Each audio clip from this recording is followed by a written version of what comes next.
നമസ്കാരം. നമ്മുടെ ഇന്നത്തെ വീഡിയോയിലേക്ക് സ്വാഗതം. അപ്പോൾ നമ്മളുടെ വീഡിയോസ് എല്ലാവരും തന്നെ നിങ്ങൾ വൺ ബൈ വൺ ആയിട്ട് കാണുന്നുണ്ട്, വീണ്ടും വീണ്ടും കണ്ട് കാര്യങ്ങൾ ഗ്രഹിക്കുന്നുണ്ട് എന്ന് മനസ്സിലാക്കുന്നു. അപ്പോൾ നമുക്ക് വളരെ പ്രധാനപ്പെട്ട അടുത്തടുത്ത പോയിന്റിലേക്ക് പോകാം. നമുക്കിനി ഒരു 4 വീഡിയോയും കൂടെ ആണ് ഞാൻ ഉദ്ദേശിക്കുന്നത് 10-ാം തീയതിക്കുള്ളിൽ. അതിലൂടെ തന്നെ കാര്യങ്ങൾ മാക്സിമം കമ്മ്യൂണിക്കേറ്റ് ചെയ്യാൻ സാധിക്കും എന്നാണ് ഞാൻ വിശ്വസിക്കുന്നത്. ഓക്കെ, അപ്പോൾ നമുക്ക് മനസ്സിലായി എവിടെയോ ഉള്ള പോരായ്മ, എന്തൊക്കെയോ ചില കാര്യങ്ങൾ നമ്മൾ മറന്നുപോയി. ആ മറവിയുടെ ആഫ്റ്റർ എഫക്റ്റാണ് ഇപ്പോൾ നമ്മൾ നേരിടുന്നതല്ല. അപ്പോൾ മറവി എന്ന് പറയുന്ന വാക്കിൽ നിന്നാണ് മറന്തത്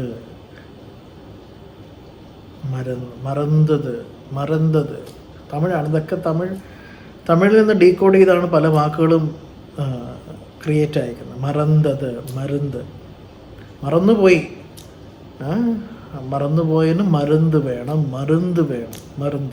നമ്മുടെ അകത്തുള്ള സിസ്റ്റം ബ്ലോക്ക് ചെയ്ത് വെച്ചിട്ട് കുറേ മരുന്നെടുത്ത് കഴിച്ചാൽ പ്രശ്നം മാറുമോ? ഇപ്പോൾ ഒന്ന് ആലോചിച്ച് നോക്കിയേ, നിങ്ങൾ ജീവിക്കുന്ന ജീവിത രീതി, നിങ്ങൾ പൊയ്ക്കൊണ്ടിരിക്കുന്ന ജീവിതത്തിൻ്റെ ഓരോ അവസ്ഥകൾ, ഈ അവസ്ഥകളിൽ നിങ്ങൾക്കൊരു അസുഖം ഉണ്ടാവും. അസുഖം എന്ന് പറഞ്ഞു കഴിഞ്ഞാൽ മനസ്സിലാക്കുക, ഞാൻ ശാരീരിക മാനസിക അസുഖത്തെക്കുറിച്ച് മാത്രമല്ല സംസാരിക്കുന്നത്. സാമ്പത്തികമായ അസുഖം, എല്ലായ്മ അസുഖമാണ്, നല്ല ബന്ധങ്ങൾ. അപ്പോൾ ഇത്തരത്തിലുള്ള പല രീതിയിലുള്ള ആ സുഖങ്ങൾ, മനസ്സിന് സുഖമില്ലാത്ത അവസ്ഥയിലേക്ക് നിങ്ങൾ പോകുമ്പോൾ വന്നു പെട്ടത് ഇങ്ങനെയാണെങ്കിൽ അതിന് കുറേ ഗുളികയോ ഇൻസ്റ്റൻ്റായിട്ട് കുറേ കാര്യങ്ങൾ ചാടിക്കയറി ഒരു ജോലിക്ക് കയറി, ഒരാളോട് ശുപാർശ ചെയ്ത് നിങ്ങൾക്കൊരു ജോലി കിട്ടി, നാളെ ഇവിടെ അതിന് പൈസ കിട്ടും കേട്ടോ എന്നൊരു പ്രതീക്ഷയും കൊണ്ടാണ് ലോവർ വൈബ്രേഷൻ നിൽക്കുന്നൊരു വ്യക്തി അപ്പോഴായിരിക്കും ആ കിട്ടുന്ന ശമ്പളം വേറെ കാര്യത്തിന് പോകുന്നത്, ഒരു ഉപകാരമില്ലാതെ.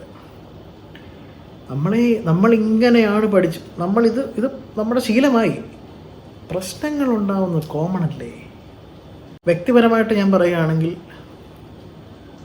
ശരീരത്തിൻ്റെ ഈ പറയുന്ന ഇത്രയും കാര്യങ്ങൾ കൃത്യമാണെങ്കിൽ നമുക്ക് ശാരീരിക ആരോഗ്യത്തെ ഒരു 95% ഒരു അസുഖവുമില്ലാതെ ജീവിക്കാൻ സാധിക്കും. 95% പറയുന്നത് ചില പനിയോ അല്ലെങ്കിൽ ചുമയോ അങ്ങനെയുള്ള തുമ്മലോ അങ്ങനെയൊക്കെയുള്ള കാര്യങ്ങൾ, അല്ലെങ്കിൽ വലിയ നിങ്ങളെ കുഴപ്പിക്കാത്ത തരത്തിലുള്ള അസുഖങ്ങൾ വരാം. കാരണം ഈ പൊടി അടിക്കുന്നുണ്ടാവും, ചിലക്ക് ഈ പറയുന്ന പോലെ പെട്ടെന്ന് ക്ലൈമറ്റ് ചേഞ്ച് ഉണ്ടാവും, അങ്ങനെയൊക്കെയുള്ള ഒരു ബോഡി ഇമ്മ്യൂണിറ്റി പവറിന് വേണ്ടിയിട്ട് ചില വരുന്നതിന് ഒത്തിട്ടില്ല. പക്ഷെ വലിയ നമ്മളെ ഒന്നൊന്നും ഇല്ലാതാക്കുന്ന തരത്തിലുള്ള അസുഖങ്ങളിൽ നിന്ന് തീർച്ചയായിട്ടും മാറി നിൽക്കാൻ സാധിക്കും.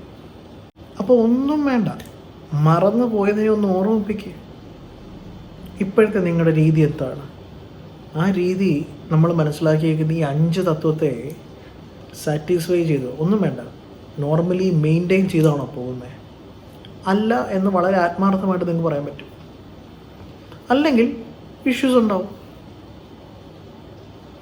അപ്പോൾ റെക്ടിഫിക്കേഷൻ നടത്തേണ്ട ഏരിയ എവിടെയാണ്? നമ്മുടെ ആസ്ട്രൽ ബോഡിയിലാണ്. എന്തെങ്കിലുമൊക്കെ ഒരു പ്രശ്നം വന്നു കഴിയുമ്പോൾ നമ്മൾ ജോൽസിൻ്റെ അടുത്തുമൊക്കെ പോകുമ്പോഴത്തേക്കും, അല്ലെങ്കിൽ ശരി ആചാര്യന്മാർ പറയും തല നല്ല ചൂടായിട്ടിരിക്കുക എന്ന് പറയും. ഏറ്റവും എളുപ്പത്തിൽ ശിവക്ഷേത്രത്തിൽ പോയി ധാര കഴിക്കുക എന്ന് പറയും. അപ്പോൾ ശിവക്ഷേത്രത്തിൽ പോയി ധാര കഴിക്കുക എന്ന് പറഞ്ഞു കഴിഞ്ഞാൽ അതിൽ നിന്ന് മനസ്സിലാക്കേണ്ടത്, ഇപ്പം വലിയ അറ്റോമിക് സെൻറ്ററിലൊക്കെ വെള്ളം ഒഴിക്കും, തണുപ്പിക്കും. അതുതന്നെ തല എപ്പോഴും നല്ല തണുത്തിരിക്കണം, കൂളായിട്ടിരിക്കണം. തല ചൂട് പിടിച്ചിരുന്നാലോ എത്ര പേരുടെ തല തണുത്തിരിപ്പുണ്ട്? കുളി എന്ന് പറയുന്ന ബേസിക് ആയിട്ടുള്ള കാര്യങ്ങൾ എന്നും ചെയ്യുന്ന എത്ര പേരുണ്ട്? അപ്പോൾ പലരും പറയുന്നത് കേൾക്കാം, എന്താണ്, ഞാൻ തന്നെ കേട്ട കാര്യമാണ്, ഡെയിലി കുളിച്ച് കഴിഞ്ഞാൽ മുടി പോകുമെന്ന്. അന്ന് ഡെയിലി കുളിച്ചാൽ മുടി ഒരു പക്ഷേ കാലങ്ങൾക്കനുസരിച്ച് പോകുമായിരിക്കാം. പക്ഷേ അങ്ങനെ പറഞ്ഞേക്കുന്ന ആൾക്കാർക്ക് വലിയ മാരകമായ അസുഖങ്ങൾ അടക്കം വന്നേക്കും. അപ്പോൾ പിന്നെ മുടി മൊത്തത്തിൽ മാറുമല്ലോ, മുടിയേ പിന്നെ വേണ്ടല്ലോ. കാരണം വെറും പെരിഫറലായിട്ട് ഭയങ്കരമായിട്ട് ആൾക്കാരെ മോട്ടിവേറ്റ് ചെയ്ത് ഇതൊക്കെ ഞാൻ പറഞ്ഞോളൂ. എനിക്ക് ചില കാര്യങ്ങളിൽ ഞാൻ ചെയ്യുന്ന ചില കാര്യങ്ങളുണ്ട്. അത് കഴിഞ്ഞു കഴിഞ്ഞാൽ ഇവിടുത്തെ ഏറ്റവും വലിയ മാഫിയ എന്ന് പറയുന്നത് മെഡിക്കൽ ഫീൽഡിലാണ്. ഒരു ഹോസ്പിറ്റൽ എങ്ങോട്ട് നോക്കിക്കോ, നിങ്ങൾ റോളിലോട്ട് നോക്കിക്കോ, ഓരോ ഹോസ്പിറ്റൽസിൻ്റെ അസുഖത്തെ പ്രൊജക്റ്റ് ചെയ്ത് ഒരു ആരോഗ്യമായിട്ട് നിൽക്കുന്ന ഒരു ഏരിയ ജീവിക്കുന്നൊരു വ്യക്തി പോലും ആ പടം കാണുമ്പോൾ ഡിസ്റ്റർബ്ഡ് ആവും. അതും വലിയ വലിയ അസുഖത്തിന് അതിൽ നിന്ന് റിക്കവർ ആയി എന്ന് കാണിച്ചുകൊണ്ടുള്ള തംസപ്പും അതും ഇതൊക്കെ കാണിക്കണേ. ഞാൻ നോക്കിയപ്പോൾ ഒരു വലിയ ആത്മീയതയുടെ തലത്തിൽ നിൽക്കുന്ന ഒരു ഹോസ്പിറ്റലിൻ്റെ പരസ്യം തന്നെ ഇങ്ങനെയാണ് കാണിച്ചു വെച്ചേക്കുന്നത്. എന്നാൽ എങ്ങനെ ആരോഗ്യത്തിൽ നിൽക്കുക, അതിന് ഭേദമായിട്ട് ഞാൻ നോക്കിയിട്ട് കോട്ടയത്തൊരു ആശുപത്രിയുണ്ട്, പേര് പറയുന്നില്ല, അവിടുത്തെ പരസ്യം കാണുമ്പോഴത്തേക്കും വി വിൽ ഹീൽ എന്ന് പറഞ്ഞിട്ട് അവിടെ ഡോക്ടർമാരുടെ ചിരിച്ച ഫോട്ടോസാണ് വെച്ചേക്കുന്നത്. അത് കാണുമ്പോൾ തന്നെ ഒരു പോസിറ്റിവിറ്റി അല്ലേ? കാരണം അവിടെ അപ്പോൾ അവർ അത് ഒരു മാർക്കറ്റിംഗ് സ്ട്രാറ്റജി ആയിരിക്കാം. ബട്ട് സ്റ്റിൽ ഞാൻ പറയുന്നത് അസുഖത്തെ കാണിച്ച്, അസുഖം വന്നവരെ കാണിച്ച് ജനങ്ങളെ ഡിസ്റ്റർബ് ചെയ്യുന്നേക്കാൾ ബെറ്റർ അല്ലേ? എന്തുകൊണ്ട് അസുഖം വരുന്നു? ഈ പറഞ്ഞേക്കുന്ന 5 കാര്യങ്ങൾ പ്രോപ്പർ അല്ലെങ്കിൽ അസുഖം വരുമെന്നേ. ഈ 5 കാര്യങ്ങൾ പ്രോപ്പർ ആണെന്ന് നിൽക്കുന്നത് ഒരു ഭയവും വേണ്ട, ഒരു പേടിയും വേണ്ട. നാളെ ഒരു കാലത്ത് ഞാൻ പറഞ്ഞില്ലേ, എൻ്റെ ഒരു വിഷൻ എന്ന് പറയുന്നത് തന്നെ, ഞാൻ ഈ പറയുന്നിടത്തെല്ലാം എനിക്ക് ആഗ്രഹമുണ്ട് എൻ്റെ ഒരു ഫ്ലെക്സ് വെച്ചിട്ട് പൂർണ്ണ ആരോഗ്യം നിങ്ങൾക്ക് സ്വന്തം എന്നൊരു ബോർഡ് വെക്കണമെന്ന്. ബാക്കി സാമ്പത്തികം പൈസ ഒക്കെ അവിടെ നിൽക്കട്ടെ, പൂർണ്ണ ആരോഗ്യം നിങ്ങൾക്ക് സ്വന്തം എന്നെനിക്ക് ഒരു ബോർഡ് കൊണ്ട് വെക്കണമെന്നുണ്ട്. പക്ഷേ അതിനുള്ള ഫോർമാലിറ്റീസോ അല്ലെങ്കിൽ ഒരുപാട് പൈസ ചിലവുള്ളത് കൊണ്ട് നമുക്ക് കുറച്ചുകൂടെ അതിന് ഒരു വളർച്ച ആവശ്യമുള്ളത് കൊണ്ട് ഞാനിങ്ങനെ വെയിറ്റ് ചെയ്യുകയാണ്. ഇങ്ങനെയൊക്കെയുള്ള അട്രോസിറ്റീസ് കാണുമ്പോൾ നമുക്ക് വല്ലാത്ത, അതാണ് ഞാൻ പറഞ്ഞ ആരോട് പറയാൻ, ഞാൻ എപ്പോഴും പറയാം ആരോട് പറയാൻ, എത്ര പേരോട് പറഞ്ഞാൽ ഇത് മനസ്സിലാവും. പറഞ്ഞ് കുറേ നമുക്ക് മടുക്കും, സീരിയസ്ലി മടുക്കും. അപ്പോൾ പിന്നെ പലപ്പോഴും വീഡിയോ പ്രോപ്പർ ആവാത്തതിൻ്റെ ഒരു കാര്യമൊക്കെ തന്നെയാണ്. ആൾക്കാർക്ക് നമ്മളീ പറയുന്നതിൻ്റെ സീരിയസ്നെസ്സും അല്ലെങ്കിൽ അതിൻ്റെ ഒരു ആവശ്യകതയൊന്നും വേണ്ട. എനിക്കിത് മതി. അപ്പോൾ പിന്നെ എനിക്ക് ജീവിതത്തിലെ ഭയങ്കരമായ രഹസ്യങ്ങൾ, അപ്പോൾ പിന്നെ ഞാൻ നോക്കും ഇതൊക്കെ ഞാനിപ്പോൾ പറഞ്ഞു കൊടുത്തിരുന്നില്ല, അല്ലെങ്കിൽ അത് അന്വേഷിച്ച് കണ്ടുപിടിച്ച് നമ്മൾ ഡോക്യുമെൻ്റ് ആയിട്ട് എന്ത് കാണിക്കാനാ? ആർക്കും വേണ്ട. അപ്പോൾ അതും നമുക്ക് കിട്ടുന്ന ഒരു എന്താ പറയുന്ന ഒരു മോട്ടിവേഷൻ്റെ ഘടകമുണ്ടല്ലോ. അപ്പം നിങ്ങൾക്കൊരു കാര്യം തരുമ്പം നിങ്ങൾക്ക് വീട് വെക്കാൻ, സാറ് എളുപ്പപ്പണിക്ക് വീട് വെക്കുന്നത് എങ്ങനെ, ബന്ധം പെട്ടെന്ന് വെക്കാൻ, ഇത് മതി.